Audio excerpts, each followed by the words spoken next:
Welcome to the Cast Iron Strength Podcast, your go-to source for no-nonsense, straight-talking strength training and performance solutions that work. Now, introducing your host, Mark Keys. What up? You're now listening to the Cast Iron Strength Podcast, brought to you by the dulcet tones of your host, Mark Keys. This is episode number 120, and if you're a regular listener to the podcast, you'll know that I've been away and hiding for a little while. I've not posted up an episode of the Cast Iron Strength Podcast since around this time last year, since about May 2017. There's a various number of reasons why that's not happened, and not really much point going into them, but a number of things have changed since then. Primarily, I'm now full-time employed. Cast Iron Strength is how I pay my bills and how I keep myself in beer. And things are going quite well in Cast Iron Strength land. The business is growing. We're doing fairly well. We have a decent number of lifters which we coach, but it's something that I'm looking to expand upon in time. If you do listen to this podcast on a regular, you'll know that I was involved in a gym project within Edinburgh. I am no longer involved with that project in any way. Things came to a head in June or July of last year. If you know me well, you will already know the ins and outs of what happened there, and it's not something that to be perfectly honest, I'm going to discuss in a public forum, unless you know me, in which case come and talk to me. I'll happily talk to you about it. But I am no longer involved in that project.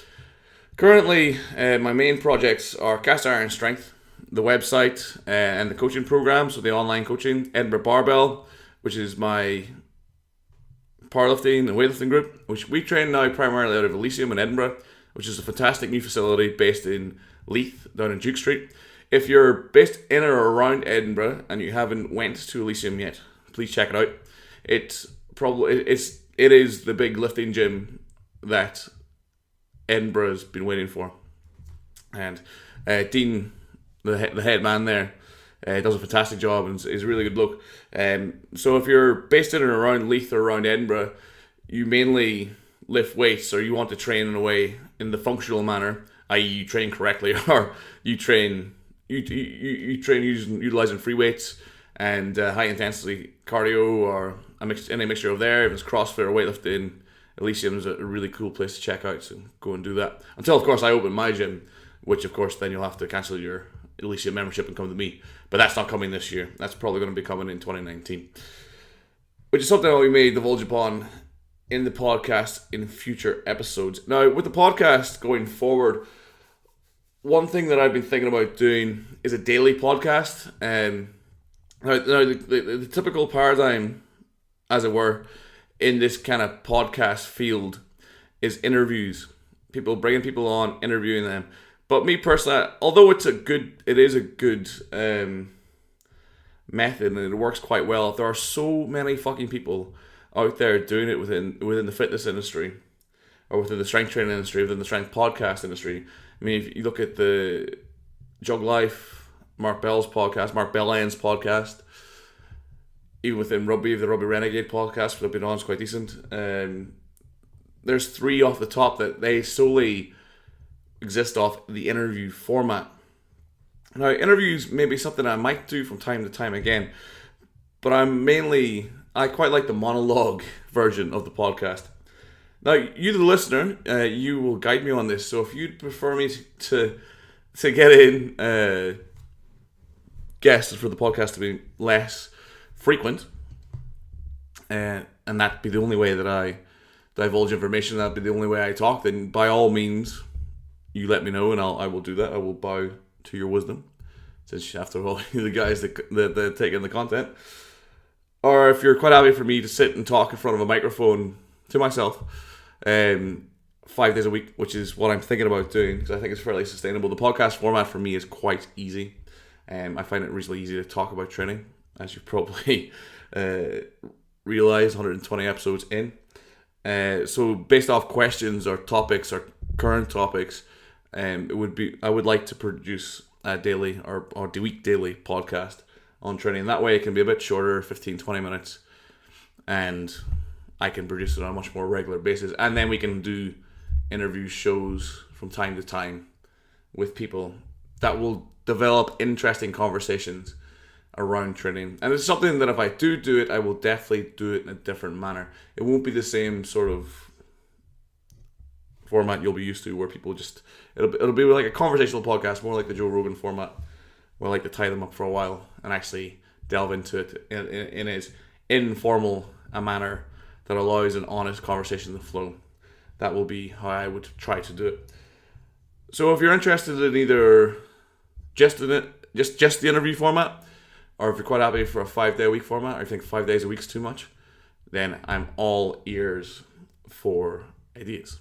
Also, what I'm going to be doing over the next month, I'm going to set it my goal by the end of this month to have every single podcast edited and up on iTunes and Stitcher, so that you can then find the all 119 other episodes of the podcast and listen to them as podcasts are meant to be listened to on the go on your smartphone, your iPad, or whatever audible device you utilize when on the go.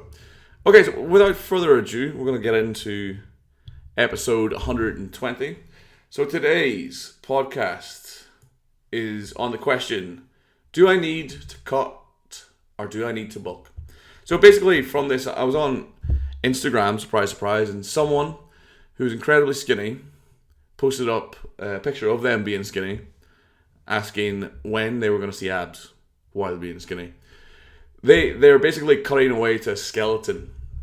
It was basically Skeletor before he started bulking back in the day, when he was looking to cut to those sick rib cage, those sick intercostal muscles, those sick vertebrae, that sick hip peak.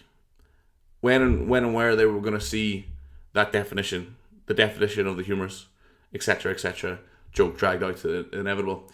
Well, basically, it got me really annoyed because this person obviously hadn't spent any time building muscle, which was quite apparent on their frame, as they didn't have any muscle on that frame, and they were wondering how much more they needed to starve themselves, how much more they needed to be in a calorie deficit to see some muscle. Well, there was no muscle really to cut away to. And then we have the other side of the coin, the other side of stupidity, which is the bulking when you're new aspect. So, perfect example, this is the Go Mad diet by Dr. Mark Repto, not even a doctor. Just drink you 4 gallons a day, boy. Do you some 20 rep squats. No, I don't do 20 rep squats. Do you the 5x5 program. Drink you 4 gallons of milk on top of that. You're going to drink you 4 gallons of milk on top of your normal eating. Your normal eating meal, boy. I'm going to put some weight on you. Yeah, it's going to put weight on you. It's going to put a ton of adipose tissue on you, because you're going to force weight on. And if you're natural, which you're assuming you are, weight that goes on that fast is going to be fat. You're not going to put on 5 pounds of muscle in a month. You're probably not going to put on 5 pounds of muscle in 3 months as a noob. You might be able to put on 15, 20 pounds of muscle in a year.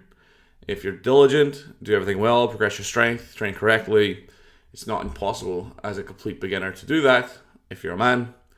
However, you're certainly not going to do that pounding down a gallon of milk every day. What you might do is give yourself lactose intolerance, become obese, and then have to spend a considerable amount of time, maybe 3 to 4 months, cutting off the amount of fat that you've put on your frame by drinking milk like a fucking cow. So basically, both of these questions, when they come from someone who's new, are coming from... Now, we're going to preface this a little bit. If you are morbidly obese, then cutting is not a bad idea. But you need to do fat loss in general. It's a slightly different question in that scenario. You're not really asking if you should cut, because your goal is probably to lose weight. We're going to assume that you're a reasonably healthy person. Your body image isn't completely skewed. You have a healthy weight for your size, or maybe a little bit overweight, or maybe a little bit underweight. But we're not anorexic and we're not obese. We're somewhere in like a healthy range. So when we ask this question, do I need to cut or bulk? What's the question? Well, as we will go through, you will see that this question is purely developed out of a naivety that you will grow out of as you train and you learn how to produce results for yourself. Basically, this is just a question coming from someone who doesn't really understand the process of training. They don't understand the time scales of weight gain. They don't understand the time scales of muscle gain. They don't understand the time scales of fat loss. They don't understand that it's much easier to lose fat than it is to grow muscle. Like, infinitely easier to do that. There's a lot of training, there's a lot of time, a lot of patience that goes into building muscle. Cutting fat is just discipline over time. If you can eat less calories than you expend, and you can do so consistently over a period of time, you will get the fat loss that you desire. But the discipline is required there. So this question is coming from someone who doesn't understand these factors, doesn't understand these facts of life, as it were, within training. It's an inherently stupid question. The real answer to this question, whether you should cut or bulk, if you're asking the question, is you need to learn how to fucking train. You need to learn how to do three kind of main primary things. The first thing is you need to learn how to train to produce consistent results. You need to understand what programming is. You need to understand how to manipulate weight, how to manipulate sets, how to manipulate volume over time. You can hire a coach, of course, to do this for you. But if you're setting out on your own, then this is something you need to learn. This is going to take years to learn. You need to understand what the correct technique is. You need to understand what kind of exercises are best going to achieve your goal. So if the goal is a large chest, then the bench press might not necessarily be the best exercise for the task. You might actually find something like a dumbbell bench press, or even press-ups, weighted press-up for some people, that produces a better result in your chest for you. But without experience, without time doing it, these are questions you can't answer. There's no way you can answer it without time actually doing things in your body. Sure, you can go and read every book out there. You can go and read every article out there. You can go and read every scientific paper out there. But you won't have any experience of producing the results yourself, of actually going through the process over time, adapting things, making mistakes, finding out what works, finding out what doesn't work. And this is a process that takes time. Training, learning how to train, learning how to put on size, learning how to get stronger, learning how to get fitter, learning how to execute the movements, learning how to set up your training, learning up how to set up your week, learning how to eat around training, learning how that you need to sleep correctly, learning what time of day is, etc., etc. There is a multifactorial problem that you cannot begin to solve without experience. I don't give a fuck how much reading you have done until you have this experience with yourself, way before you go on and start working with other people. Until you have this experience yourself, there is no fucking way you can make an informed, rational, correct decision on this factor without years of experience. Not months, not weeks, years. So the first thing you need to do, if you're sitting here asking the question, do I need to cut or bulk? The first thing you need to do is you need to learn how to fucking train. And that's going to take a few years. Okay, so we're on board with that. We understand that. We need to learn how to train if we're coming from Adam. Then what would we need to do? Well, you need to learn how to eat. You need to learn what nutrition looks like for your goal. Now, we're going to assume your goal is muscle gain, because that can be your only goal. Although we've already said if you're obese, then it's a different category, it's a different thing, it's a different mindset. If you're obese, then you probably need to start off with losing weight, if that's what you want to do. We're assuming of a healthy body weight.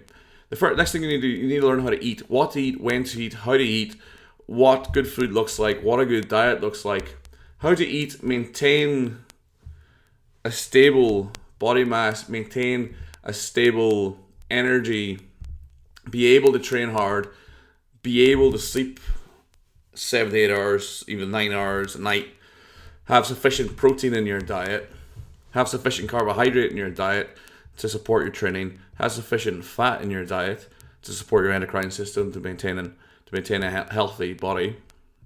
Get enough veg.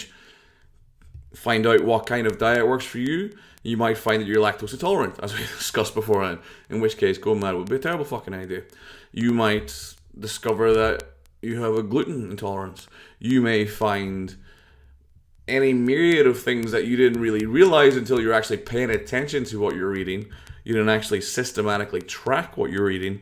You didn't actually understand what you're putting in your mouth. The fact is, the vast majority of people out there have no fucking idea, they know that most people will know. Most people in Western civilized countries, most people that live in the likes of the United States, that live in the likes of the United Kingdom, Germany, Italy, wherever it is, they will understand that calories in, calories out is pretty much how you lose weight. They won't know that's a fact. They'll just know whatever the big bad government. They'll just understand that whatever the information, the public health information that's been given to them, they will understand that from doing that, or from school, or from whatever the sources are. They will have some kind of understanding of calories in, calories out, eat less, move more. That's how you lose weight.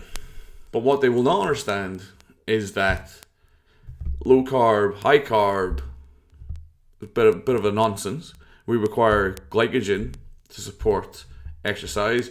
We require glycogen to have a protein sparing effect. We require carbohydrate in our diet, which is an anabolic.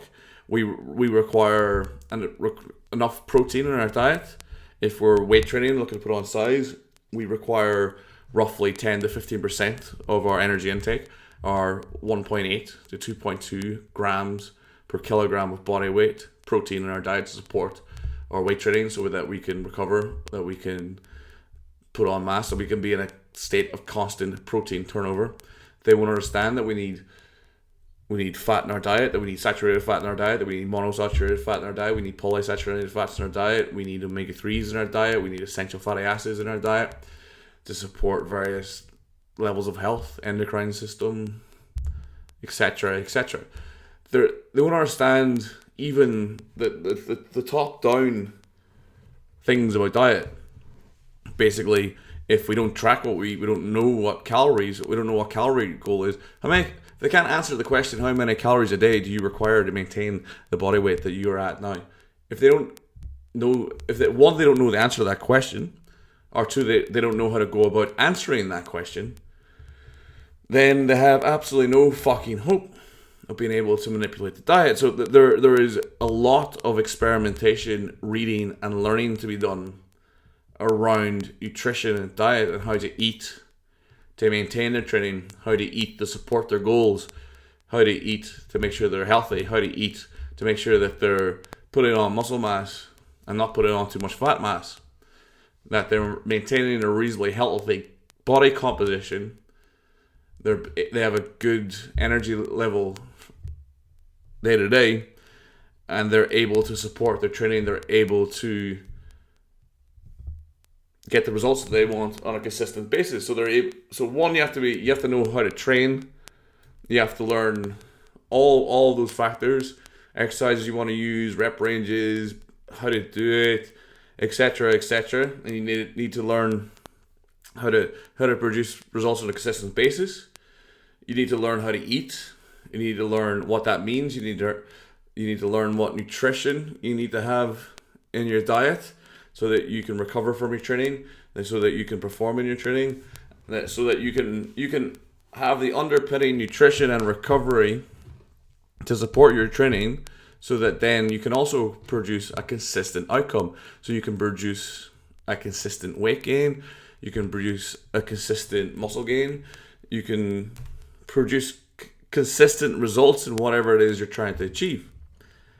And then finally, you need to understand that it's a long process.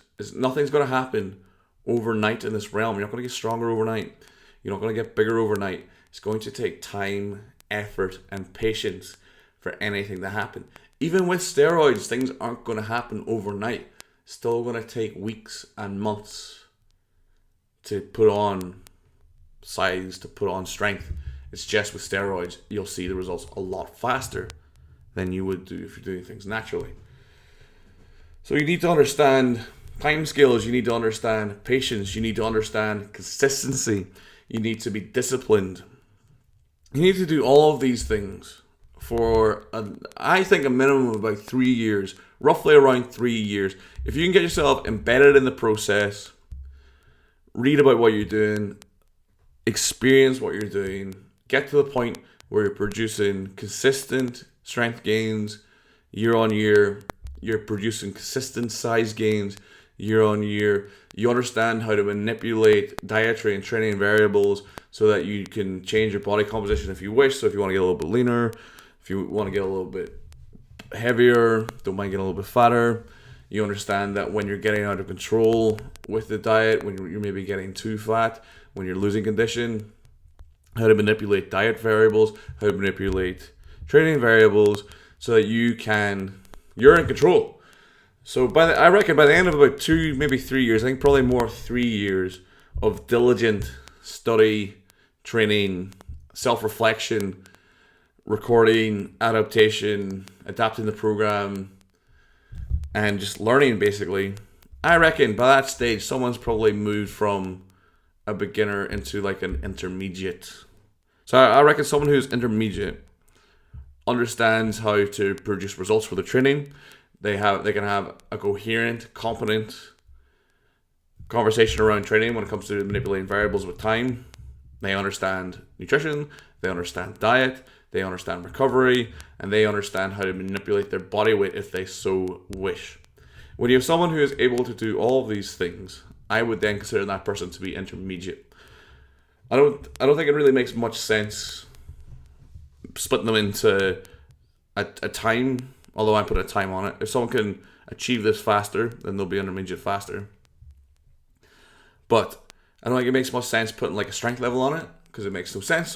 Some beginners are stronger than some people will ever be. There are some beginners who can walk into a gym and squat double body weight straight away. Just the way it is. Genetics are a motherfucker. So once someone understands how to do these things, I think that makes sense to call them intermediate, because then they have a competency around what they're doing. They have an understanding around what they're doing. And it makes sense to me that person is now intermediate, as opposed to that person can squat 8 plates, or that person can squat 180 kilos. That person's put on 15 kilos of lean body mass. Therefore, they're intermediate. Bullshit. Until they understand the training process and can independently change variables themselves. And they doesn't mean they're expert at it, doesn't mean they're particularly good at it. It just means that they can come out, they can take a problem with their own training, and they can then work towards a solution in a time frame, and they can critically self-appraise what they're doing and produce that outcome. That to me is a better understanding. That to me, that person's intermediate. So once you went from a beginner who's asking stupid fucking questions such as, do I need to cut or bulk, to the point where you understand training, you understand diet, you understand recovery, you understand the process, you have some form of frame of reference, you have experience, then we go to a different time frame. What about this person who asked this question? Well, they will know inherently, they will know intuitively what they need to do when they get to the stage. They will understand based off their own goals, their own time frames, and their own experiences. I'm a little bit puffy. I should probably lose some weight. I should probably cut a little bit. The progress is slowing up. I want to move up weight class. I've got strength goals that I want to achieve out with the body composition. I don't really give a fuck for a while, so I'm going to bulk. I'm going to put on mass. I'm going to deliberately put on fat so I can increase my leverages, become a better powerlifter, fill out my weight class at the expense of aesthetics, of expense of being lean.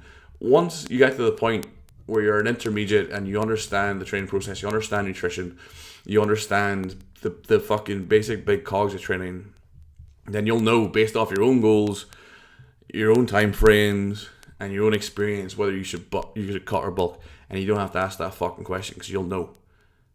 Because it's based off you. It's at the end of the day, this is not an objective question, it's a subjective question. Should I do this thing or the other thing? I don't know. Are you happy being the size you are? No. Well, then change it. Can you achieve the strength goals, the fitness goals with the current body composition you have? No. We'll fucking change it then. So, hopefully through this meandering diatribe, you can understand how you can actually go around a question like this, or how a question like this just basically flags up where someone is in their journey, their training journey. They're at the beginning, and they need to go away to someone else or hire someone else to help them learn, to help them get to a place where this question doesn't make any sense, or this question is informed by their own fucking goals, their own fucking opinions, not someone else's. And that's pretty much it. That's gonna wrap up episode 120. Hope you've enjoyed it. As usual, any questions you have are more than welcome. The email for which you can send them is markkeys, marckeys @gmail.com. You can catch me at Instagram, Facebook at Cast Iron Strength. You can, of course, check out the website, castironstrength.com. Thank you very much for joining me again. Sorry I've been away for so long. Hoping to join you tomorrow for another episode of the Cast Iron Strength podcast. Thank you very much. May the gains be with you. Goodbye.